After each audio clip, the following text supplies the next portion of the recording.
like to welcome everybody. Let me go ahead and shut off the French Cafe music. We did have workshops last semester, and at the time we were sort of experimenting with maybe what sort of topics would be relevant, what would be beneficial for you, and then of course the time frame. And I know that this particular time isn't necessarily ideal for everyone, and maybe in subsequent semesters we'll fragment it to have different days so it can fit different professors' schedules. But that being said, we wanted to make it a little bit more engaging, a little bit more themed, a little less sort of academic and sort of conference, traditional workshop. We wanted kind of to change that and make it be more engaging so it's worthwhile for your time. I know many of you are busy, have busy schedules. You know, we're thrust in the middle of spring semester, and we want to provide something that's going to be worthwhile, fun, and intriguing for all of you. So with that being said, it's why we branded it EdTech Cafe. During these sessions, we're going to talk about various educational technology tools, how you can integrate those tools within your Blackboard course, but also as well as base a lot of this on theory and principles so that you're aware of some of the best practices that we sort of promote within our templates and within all our courses. So something that, and let me introduce myself, I should say. I'm Luis Alvarado. I'm the Assistant Director at the Distance Learning Institute. It has been a privilege to work with my colleagues to bring this workshop series to you.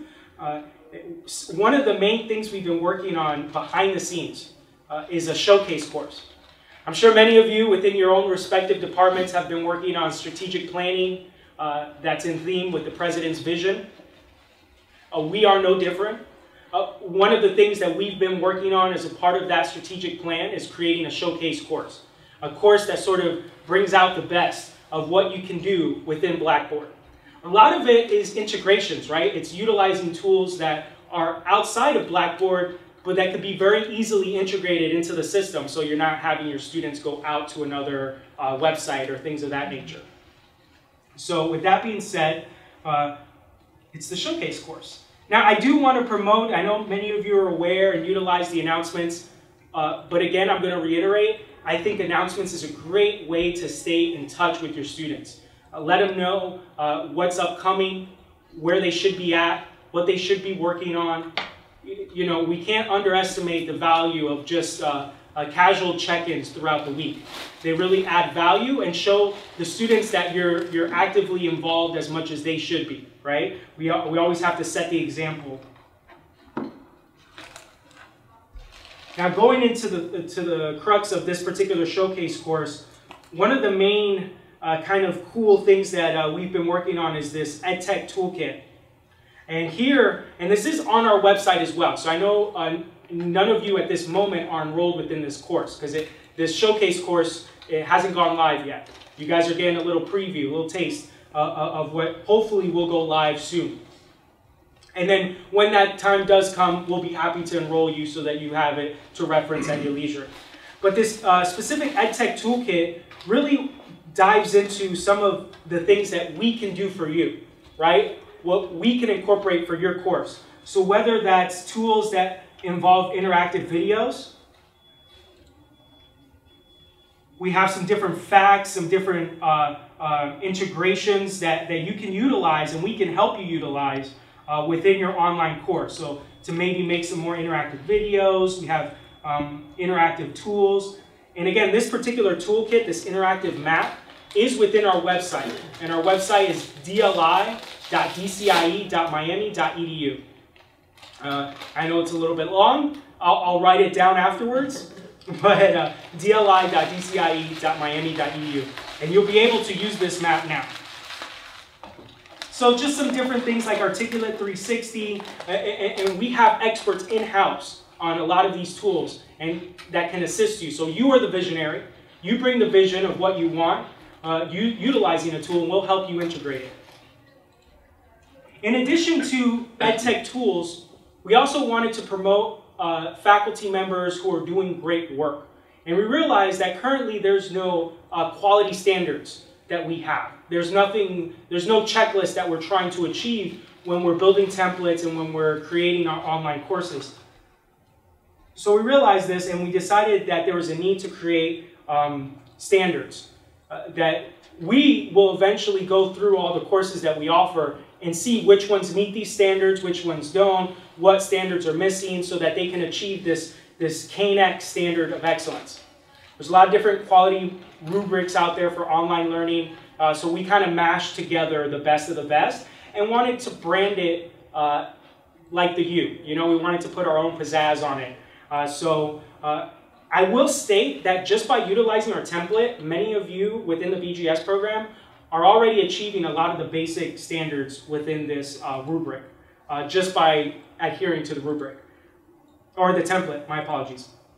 But there are some extra KNEC standards that can take it to the next level, and that's really what we're promoting here, is more of how can we help you achieve some of these exceptional standards that could add a lot to the learner experience. In particular, I'm not going to read every single one, but the narrative techniques.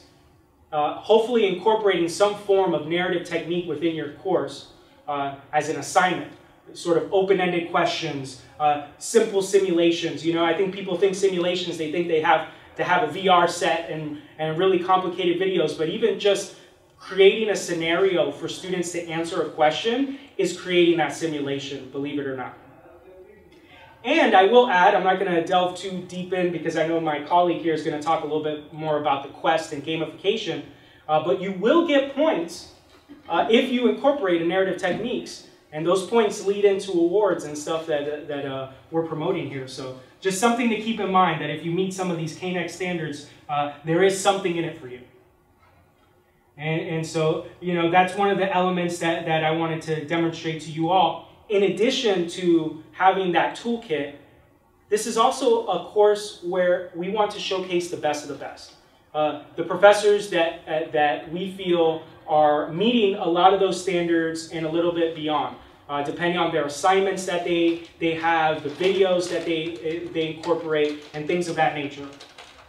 So for instance, this Introduction to Human Geography course, you know, having objectives that align to the assignments is of critical importance, right? Oftentimes, online learners are logging in by themselves. They don't have peers around them to ask questions, so we really need to do our best to spell it out for them. I know that's crazy, and that's something that you take for granted when you're in your face-to-face course, but we really do have to spell it out for these students so that they can know exactly what they need to work on at any particular given point in time. Introduction videos, I know many of you have introduction videos. We're a big fan of them. I think they really make a difference. Put a name, a face to a name, especially in an online context. But yeah, and many of you are familiar with this makeup, having images on the lecture that are interactive that you can click on so that they're ADA compliant. And again, having unique and interesting assignments. And you know, I'm also going to give a shout out to Professor Michelle Maldonado. She made it on this list, so one of her courses is on here. One of her modules, you know, in the videos. And really, you know, it's the style in the introduction. Beyond just introducing a topic, it's really sort of delving a little bit deeper so that students are guided on what the theme of that module is. And I think Professor Maldonado, you do a great job in summarizing each module. And of course, very interesting images and topics. Santeria. In addition to modules, though, we also wanted to demonstrate some interesting discussion assignments that are available. Some of them we've created. So these currently aren't in any particular course, but it's kind of showing you what you could do and what we could help you incorporate within your discussion boards. And we recommend, if it's just an image, if it's just a video, let's try to pizzazz, if you will, the discussion board. Because as you can see, we have our boilerplate sort of discussion board questions that are just general there, and they're just words. And we really think that discussion boards can really, for the class, for a grade, can really pop out. And it really can be an opportunity for you to have one of those interactive tools incorporated into the discussion board, which we'll go into further detail with one of my other colleagues' presentations. And again, the assignments, you know, we just wanted to showcase some of the assignments that we're fans of, whether some of them meet that narrative technique criteria, where they're open-ended questions. Some of them have that scenario. So these are things that are starting to demonstrate. And I don't want to say that this is a final version. We're constantly going to add, and our goal is to promote as many of our faculty members as possible, hopefully all of you at some point in time, because we think the work that you're doing, in particular with the BGS program, let me add, is of great value to the university and to the greater Miami community. So with that being said, I'm going to hand it off to my colleague Ariella, who's going to get a little bit more in-depth with gamification and the quest. Yes. Okay. Hi, I'm Ariella St. Rose. I work as an academic educational technologist for the Distance Learning Institute. Let me just look at the presentation. Okay, cool. So I'm here to talk to you guys about the DLI Quest. I know we sent out an email earlier that kind of had the teaser video along with more details on the quest, but I kind of wanted to go over everything again just in case you guys had questions or you need a refresher, or maybe you didn't see the video and you're a little lost. Okay, so what is the quest? It's a gamified experience of the workshop sessions that we have here. So as a team, we wanted to come together and create a fun little element for all of you guys. And it's a set of missions that you will complete. And yes, there will be a prize, but each mission is designed to sort of help you guys improve your online courses in some way. So even if you don't end up being the technical winner, or if you don't win the prize, all of you will benefit from joining us in this journey together. So why a quest? So we wanted to sort of come together and encourage faculty to participate more in the EdTech Cafe sessions. So our thought process was that if we could sort of take some of the more engaging aspects of video games and apply that in these sessions, we could help to create a more engaging and fun experience for you guys here. So right now it's like a little experiment for us.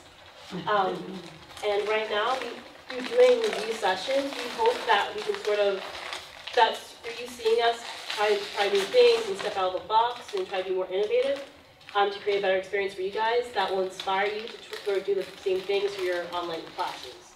So you're trying to inspire innovation, creativity, and ingenuity. Okay, so for the mechanics of the game, the objective is to score the most points. And to do so, you guys will have to complete different missions, and each mission is valued at a different set of points. So right now we have 3 different levels that you guys will go through. I'm going to go through it here, that are valued at different points. So the first level is called Scholar Ibis, and each mission under Scholar Ibis is valued at 500 points. So right now, one of the first tasks that you guys can complete is to attend and participate in at least one EdTech Cafe session for the semester. So all of you guys here have already scored 500 points just for coming. You can also sign up and complete one of the narrative techniques self-paced online training courses that we offer here. We have more details on that on our website. And you can also earn an extra 500 points by attending every single session that we offer. The next level is called Master IBIS, and each task under this level is worth 1,500 points.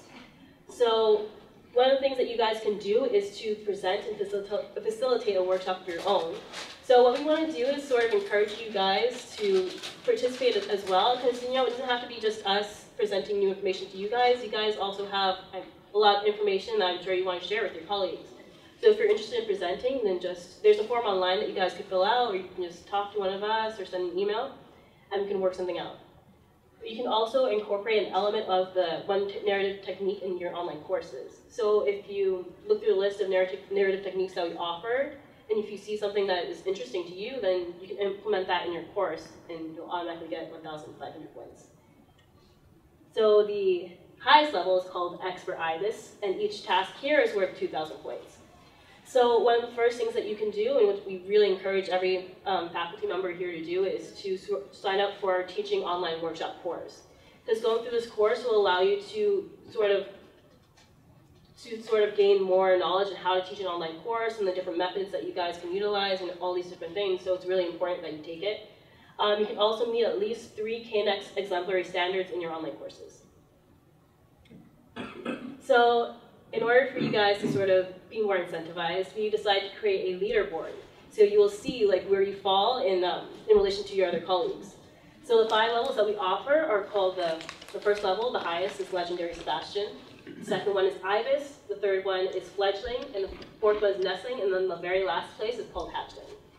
So what we'll do is we'll update this leaderboard for you guys on our website maybe every single month or so, but we'll keep it updated so you guys can see where you fall and you can see how many points you need to sort of edge out the other person in getting the prize. And also I want to go and take you guys to the site because we do have the quest and all the details listed on dli.bcie.miami.edu. So I'm just going to show you guys real quick how to access this page. So let's just say we're on the home page. You're going to click on faculty and then click on DLI Quest. And then here you're going to see all the information that we have offered, different forms, and the leaderboard. And you're going to see the interactive flyer that we have offered here. So for example, if you click on different tasks, you can kind of fill out the form. So if you want to present for EdTech Cafe, just click on this little button here, and then you can fill out the form. Okay. Going back to the presentation. So I also want to show you guys what the leaderboard will look like in sort of real time. So we have a little Excel spreadsheet. I'm going to have some of you guys already signed up already. And you'll see where we fill out the points and, let me scroll over, and the different quests that you have completed.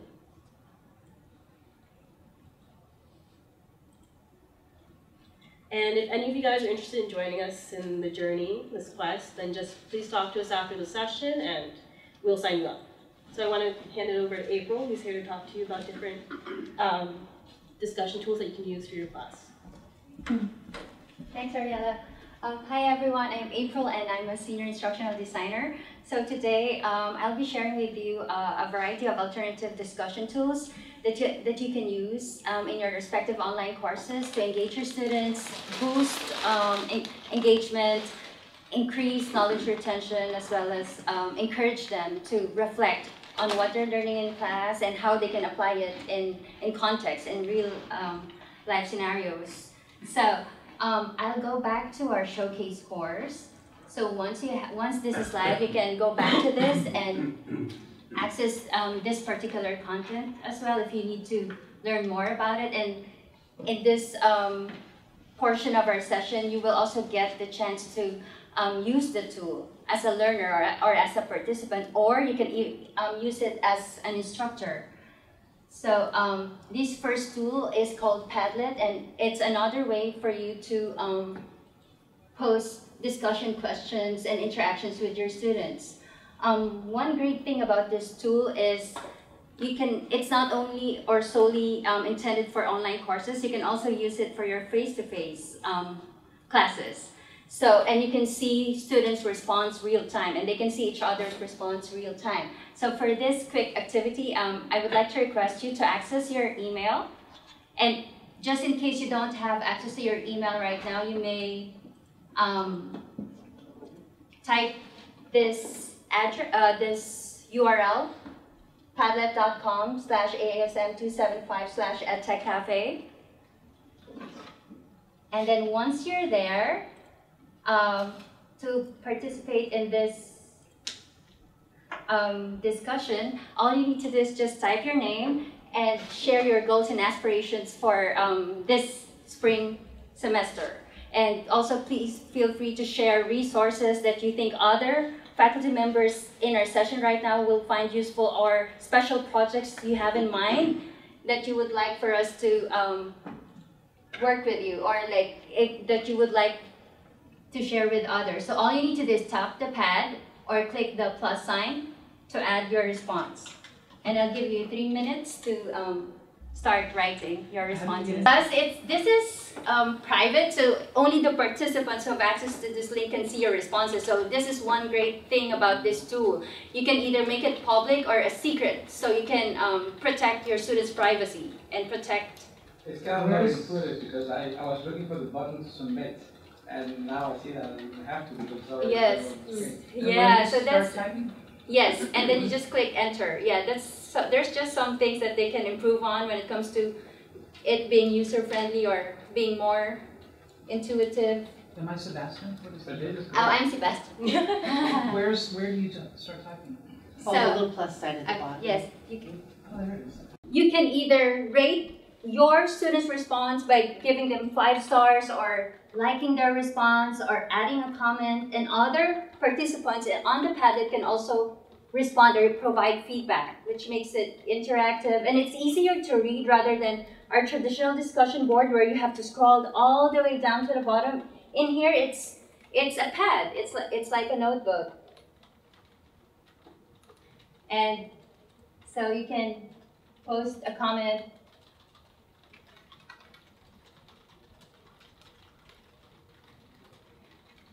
And if you notice, when you click the pad, not only can you type your response, your students or you as an instructor can upload files, can share videos, can share links and other resources.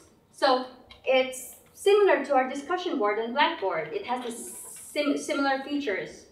However, it's in a way it's easier to read and far more engaging. And again, you can see the real-time responses. So for instance, if you have online meetings or web conferences with your students, you can use this during that session, or in your face-to-face classes, you can also just share the link with them and everyone can see the response. I have to click on refresh all the time to see the updates, but I don't see any of those. I only see 3 responses on mine. Oh, is that so? Is there a submit thing? So sometimes there are probably delays. And again, this is a work in progress. Just like our showcase course, all tools that we're using, especially the ones that are successful ones, they always develop and push new features and new functions to make its use more intuitive and user-friendly. So that's just one thing to show you how you can use this Padlet. And if you create an account, you can have access to 3 free walls or Padlets. And it's really very versatile. When we go back here, see? It's on Blackboard. So your students don't have to go out of Blackboard. They can just simply tap the pad or click the plus sign. It takes time. It's, you know what, like when I was a teacher, I've used this and it was so easy for them to use because they grew up with technology. They were born with cell phones on their hands. So for them, it's so easy to learn a new tool. So this is another example. You can also use Padlet to create information. So you can view it better. So for instance, if you have optional readings or optional resources for your students, instead of just filling out a page, you can present it in this manner. So this is just another way for us to present information and share additional resources for our students. And again, just like what was mentioned earlier, we will help build the content for you. You're the visionary and the lead behind the content. You're the experts and we're here to support you build this amazing content and interactive content. So again, right now they're working on its LTI or interoperability when it comes to Blackboard and other LMS. So there's a way, should you be interested in incorporating this in your courses, in one of your discussion assignments or one of your projects, there's a way for us to, for you to be able to grade it automatically. So we can discuss that with you in depth should you be interested. And you can also recommend this tool for your students so they can collaborate. So again, it's so powerful. There's so many creative ways we can use technology to enhance learning and to increase understanding among our students. Here's another discussion tool called Flipgrid. Some of you might probably have heard of this before. It's a free tool, and just like a discussion board, it's a great way for students to interact, but using video as a medium. So they're solely creating content. They're creating a video response. So in this particular assignment, we pretended to be instructors and students, and I asked the students what they think are the elements of a high quality course, high and a superb online course, and these are some of their responses. If you notice, again, the students do not need to go out of Blackboard. All they need to do is click the plus sign for them to add a video response. Most essential elements of it. Sorry, are you on the It's okay. So I'll show you one of the responses, and who you heard. Ariella was the one you heard a while ago. Thank you for being so proactive. Okay, let me pause.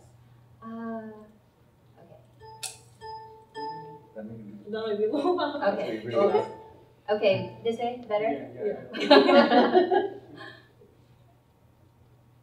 My course is instructor-to-student interaction and the amount of student-to-student interaction, whether that's through video or chat or diverse options. I think when people are getting together and collaborating on ideas, and it doesn't really matter the subject, right? History, math, it all can be opinionated. And, I'm a fan of the gray area. So I think the world isn't black and white. And I think academics, especially online learning, needs to be comfortable with that gray area. So through this tool, you encourage your students to also create their own content using a video in a safe space, in a secure space. And as an instructor, you can, again, provide feedback for them, and then you can immediately, whenever you can, post your responses and provide them substantive feedback so they can improve their work, reflect on their learning. And you can also allow your students to comment on each other's work and encourage peer feedback in the course. What are the most essential elements of it? So those are just 2 tools for now. I'm sorry if I missed this. Is this an app like people can use on their phone? Like how do they, or do they have to be on a computer? Good question. So it's a web-based application as well as an app. Oh, okay. So they have iOS apps and Android, and they can also use the web. Okay. So they can use their desktop, their phones to participate. Okay. How much storage space do each student have? That takes obviously a lot of space. So it's actually being hosted on a cloud, and you can set their video responses for at least, I think, a minute or 2. So I'm not really familiar with when it comes to the hosting of the data, but it's on Flipgrid. It's on their end. Okay, and they own the videos. Are they owned by them, or because once you post in their site, it's belongs? We have the control over the content. We can set it to private or public, so we control the settings. If you want, especially if we're dealing with our students and we want to protect their privacy, so we have control over that. They can't use our content and use it for promotional or advertising purposes. We'll talk Yes. about that. Yeah. So I used to teach 6 through 12, so we're very particular about their privacy and posting videos and pictures of the kids online. So it's a secure. These are secure sites, and it's very easy to use. Looks nice. Thank you. Any other questions? Oh, we'll entertain questions later. Additional questions. Sorry. I turn you over to Ron to talk about the Grade Center. All right. Good afternoon, everyone. Like everyone was saying, my name is Ron Rodriguez. I work here at DLI. I'm also the other academic technologist here with Ariella. And as they showed you some great tips, tools, I was just going to go into an actual course that's running. Actually, well, let me take this back because I put a few windows open here. You can close it, Ron. Where am I at? There it is. Okay. There I am. I'm going to use a course from Summer B of 2018. The reason being is because I don't want to use a live course right now and maybe delete something that's probably going on right now this week. But what I want to go over is the actual Grade Center. And I'm just going to go over a couple little tips on it because this is something you guys use all the time. Obviously, as instructors, you're receiving the material as you put out all these interactive assignments and discussion boards and quizzes and exams, whatever it may be that you're grading them on. Well, now it's time to grade it. You want to make sure that your grade center is organized and easy for you, because more importantly, at the end of the semester, as you all know, the registrar's office is going to be hounding you, and it's time to turn in your grades. Don't forget to submit. You know, summer's coming up, winter break probably coming up, depending on what time of the year. So, to make things a little bit easier for you guys, I just wanted to go over a couple of questions that I get. I recently, as of Monday, I've been getting these questions. I just had a student new to online learning. He was taking his first module quiz. His internet went down. He was having trouble submitting, so he might have submitted the exam too early. So, you know, instead of getting a maximum of 10 points, he unfortunately received a 5 out of 10. Well, the student obviously is not going to be happy with his grade. You as a professor, you're reaching out to him. You're like, okay, I need to reset it, so you have the opportunity to take the quiz again. So a lot of the times that's on a Saturday, that most of our BGS students are working adults, so they'll reach out to you on Saturday and Friday, Saturday, and Sunday, and most of the time I'll get an email from professors over the weekend. And if I'm available, like within a computer, of course I'll jump on and I'll give you guys a hand. But sometimes it's something just as easy that you may not know that you do have access to these kind of changes. So, for example, on the side of your toolbar right here to the left, you would just drop down on Grade Center, and then the drop down menu where it says Full Grade Center. I'm going to scroll over real quick, and I'm going to use one here as an example. For example, Module 3 quiz. Emily took it. It looks like she got a 6 in there. Next to her grade, there is actually a little arrow for a drop down that you'll be able to click on.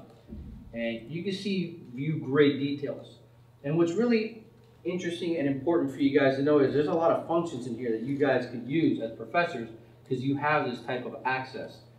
And one of them being you could ignore the attempt, and it allows the student, I'm sorry? You're blocking the screen. Oh, was I? Oh, I apologize. No, slide. Okay. There you go. There you go. All right. So as you can see, we have ignore attempt, and you have view attempt, and you have clear attempt. And one of the things is sometimes you want to know, what did my student get wrong? And you as an instructor, what's really interesting about it is you can analyze your test after it's been taken, and you can clear and click on view attempt, and you can scroll down the actual exam, and it tells you, you know, whether they got it right or wrong. But what's really important is, let's just say, for example, question number 3 here, you can start noticing trends within your quizzes and exams. Because if you start noticing that everybody's missing question number 3 here, for example, just as this student did, maybe it's a trend. You may want to look back at that question and reword it. Maybe you can just completely change it or eliminate it for the exam. So it's just an important button for you guys to be familiar with. I'm going to go back real quick. And then as far as clear attempt, what's really important is once you clear the attempt, it wipes out that attempt for the student. You can send a message back to them saying, hey, I went in, I cleared your attempt. You can log back into BlackBoard and retake the exam.